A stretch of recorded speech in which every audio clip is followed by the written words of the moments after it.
Hi everyone, my name is Steph, this is the Novelty Corner, and welcome back to my channel, and welcome to my May reading wrap-up. If you've watched any of my videos recently, you'll know May was a very interesting month health-wise, and it just in general for me. It is probably the month I struggle the most with my reading, but that was because I was feeling so unwell, and I still sound like I've got a head cold. We're doing well. We're tracking so well over here. But that said, even though for me it was a slower reading month, it actually technically isn't for most people. So I'm like, it's not a complaint. And in fact, it was probably good because it just forced me to do other things. And I am slowly building up some more reading stamina as we move into June, which is great. In the month of May, I read 39 different things ranging from children's literature all the way up to adult, and everything from fiction to non-fiction. I read a grand total of 9,343 pages. I had 4 rereads this month. I DNF'd 5 books. Actually, that number may technically have gone up because I think I've got to add things, but anyway, roughly about 5 DNFs. I saved $163.73 through using my local library and our Libby subscription through them. I usually mostly borrow audiobooks, so it does bring the price up, and I just grab the regular recommended price for audiobooks and just tally that up as my savings. And same thing with my Kindle Unlimited savings. I think I saved $51 and maybe a couple of cents through using my KU service. So that's minus my subscription costs, and I have a whole spreadsheet that shows all of that broken down. At this point in the year, I think it might have even been last month, I have officially saved more money now than I will have paid for my entire subscription through the whole year. So now anything that I read is definitely in that bracket of this is how much I've saved. At the end of June, when I do my half-year stats, you'll get to see what that looks like. As per last month, I did my little fancy graphic showing you everything that I read in this month, so I'm going to pop that up on the screen now. So this is everything that I read throughout the month, and then these are the books that I'm going to talk about today. All right, so I'm kind of going to move through some of these fairly quickly. I've talked about all the other books either in videos already, or they will be coming out in other videos, or a small number of them are rereads that I've talked about multiple times. So just for the sake of brevity and my general ability to form coherent sentences at the current time, I'm going to keep this as simple as possible. One of the first books that I read was The Kindness Project by Deborah Abela, which is a middle fiction verse novel, and this is absolutely delightful. It is so gorgeous. It's about a group of students who find themselves working together on a group project at school, trying to come up with a project idea that's going to better the world. They get to choose their topic. And this group of kids, they come from different backgrounds. Some are friends or have been friends in the past. One is considered sort of the class bully, but the other kids don't really know him and sort of what's going on in his background. And so it's about how, while working together as a group, which initially does not go well, they are forced to challenge their views of each other, and then they come up with this beautiful project called The Kindness Project. It is a really stunning book. I love middle fiction verse novels. I really do. I think we've got some really great ones coming out of Australian publishing it from Australian authors, and this is one of them. And it does really look at just the simple act of kindness and being willing to dig a little bit deeper and have a little bit of empathy can change your entire view on someone, and I thought it was great. Then I read the Australia Anthology, which was a huge collection of stories that were put together when we had our big bushfire season. So it was a charity anthology to raise money for the emergency services and the Australian wildlife during that time. And I've had it for ages. I've been meaning to read it. The only story I'd read in it previously was Sierra Simone's Sanguine, which is her vampire little short story. And that's probably still one of my favorites through the collection. I read most of it. I probably read maybe 60% of the stories in it. There's always going to be stories in an anthology that I just skip through because I'm not interested in them, and I'll talk about that again. Do I have oh, it's not in this one. I did read another anthology this month as well. That'll be in another video. Same sort of thing. I try to read at least 50% of the anthology. Most of the time I read more than that. And in this case, I think it was probably sitting somewhere between 60 to 70% of the stories. Most of them were quite short. They were a lot of new to me authors. I don't think anyone in particular stood out except for that Sierra Simone story, which I absolutely love. I've always really enjoyed it. But it was nice to just try new authors, and all of the stories had this little hint of Australia in it, which was really nice to see, even if some of it was a little bit stereotypical. Then I read another middle fiction book. There is Stuff I'm Not Sorry For by Maxine, Beneba, Clarke. This is a poetry anthology. So she wrote, oh gosh, what was the first one called? I'm mentally blanking. Oh, It's the Sound of the Thing, which was one of my favorite poetry anthologies that I read last year, the year before, somewhere in there. That book was 100 poems for young people. This is 99 poems for young people, and they're really fun. They follow all different forms of poetry. Maxine Beneba Clarke is great at that. And they also include an index of poetic form as well, which is really great if you're using this in a classroom, because it does mean that you can go through, if you're trying to find rhyming couplets or sonnets or tongue twisters or things like that, you can go here and you can find exactly which of the poems within this collection represent that. So then you've got a great mental text. I just enjoy poetry, and while I don't think I loved this as much as I loved It's the Sound of the Thing, I can't really say why in that distinction. I just remember, like, It's the Sound of the Thing, I just fell in love with that collection. These poems are very much written for young people, and I think that's really important. So I'm not the target audience, so to me that's probably why that level of enjoyment was a little bit different to the previous book. But it is so good for kids. Like, it is really great. It's all very topical poems for them. They're fun, they're funny, they're a little bit gross at times. If you're looking for poetry collections for kids, Maxine Beneba Clarke's work is just top notch. Then I read Compulsory by Martha Wells, which is a very short story set in the world of Murderbot. It's just like a little fun side quest in the series, and I had a fun time reading it because I've been watching the Murderbot series and I am just fully invested in all the Murderbot content. So I didn't realize that this existed. I mean, I think I'd seen the cover before, but I just had blanked on it, so I read it. I also listened to an audiobook copy of The Nation's Favourite Poems, which is a collection of various traditional poems. I think it's very much a UK British kind of collection. It was nice to hear a lot of these poems spoken aloud, because I don't tend to gravitate towards more traditional, past, very famous poetry, just because the language and I don't always agree.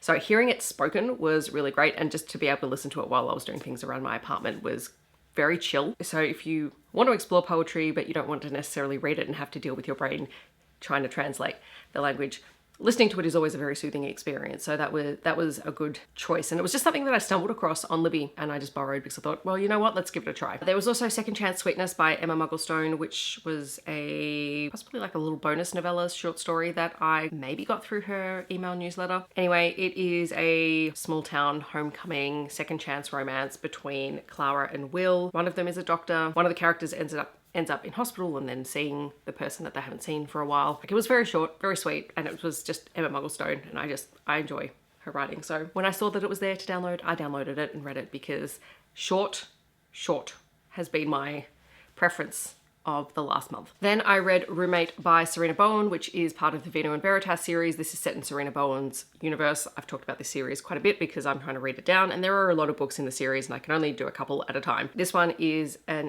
contemporary romance story between Kieran and Roderick. They start out as roommates, they turn to lovers. It was a delightful little time, and I need to see if I made any other notes, because I think this was right in the middle of when I was not well. This is the good thing about having your laptop next to you with all of your notes. And this is why my spreadsheet is so ridiculous. No, apparently those were the notes that I took. So what that tells me is that it was just very chill, and we appreciate very chill stories. And then I read 2 more books in the Vino and Veritas series, because again, I'm trying to read through this series. So I read Heartscape by Garrett Leigh, which I think this might be the second Garrett Leigh story that I've read. Again, contemporary romance story set in a small town. This one is the relationship between Tanner and Jax. Yes, Jax. They don't know each other. They end up becoming roommates, and then obviously roommates to lovers. One of them used to work mountain rescue and has been really scarred from that experience, to the point of, depression and some suicidal ideation and things like that.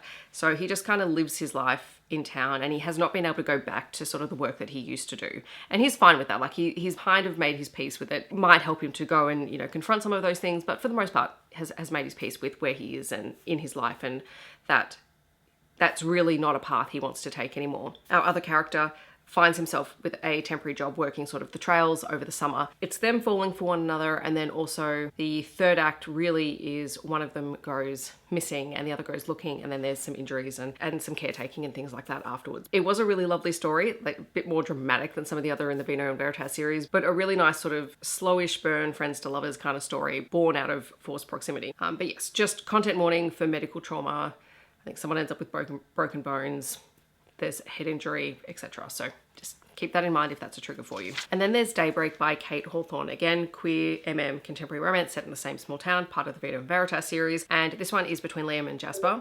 It is very much a grumpy sunshine kind of story.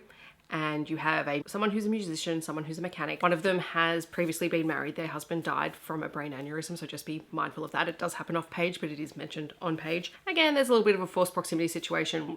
they end up snowed in together. One of the characters is sort of passing through town, is planning on trying to find a hotel, but his car breaks down and there's no other accommodation, so they end up staying together. And this really lovely kind of friendship, tentative friendship, builds between the two of them, despite the fact that our mechanic is very, very grumpy and surly. Very much a hurt comfort story, and there is an adorable pet Pyrenees dog. I can never say that name, but anyway. We love a dog in a book. Give me the dogs and I'm happy. All right, so those are all the books that I have read and haven't talked about somewhere else in the month of May. I will insert a really quick clip of the stats for the month so you can have a look at it. I'm probably not going to talk over it because, brain, you can have a look at the visuals.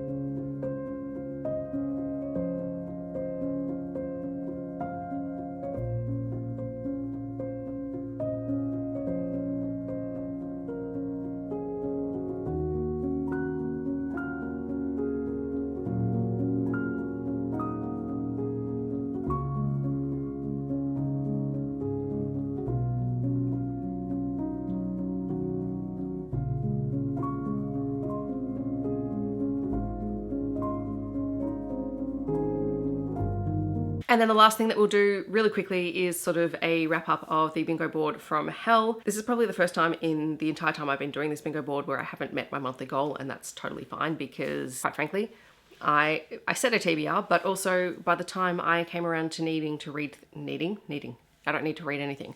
By the time I came around to actually having to pick things to read, I needed to gravitate towards things that were going to be okay for me in my mental state. That meant that I didn't get to things that I just wasn't in the mood to pick up at all.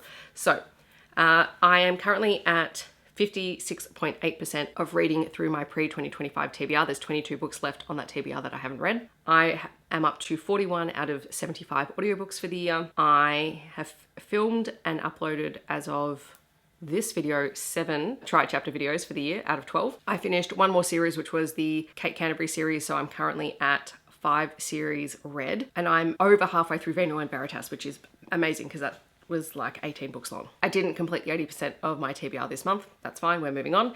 I am at 41 out of 50 middle grade or young adult titles for the year.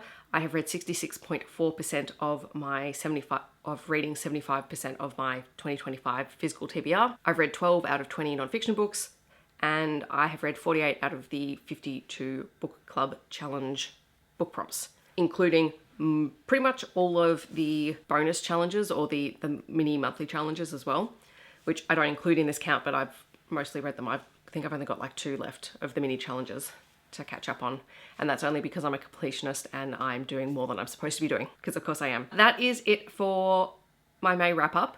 In the comments, I'd love to know if you've read any of these books. Are you planning on picking any of them up? I will leave links to any videos that are uploaded that feature the other books that I have read this month, so if you want to go hear my thoughts on those, you absolutely can. Otherwise, in the comments, I would love for you to leave, well, it's wet and dreary outside, so feel free to leave any kind of rainy day emoji, because that's where we are. We're in winter in Australia, so we are embracing the cold, cozy, curl up on the couch reading vibes. I hope that wherever you are in the world, you are staying safe and healthy. Thank you so much for watching, and I will see you in my next video.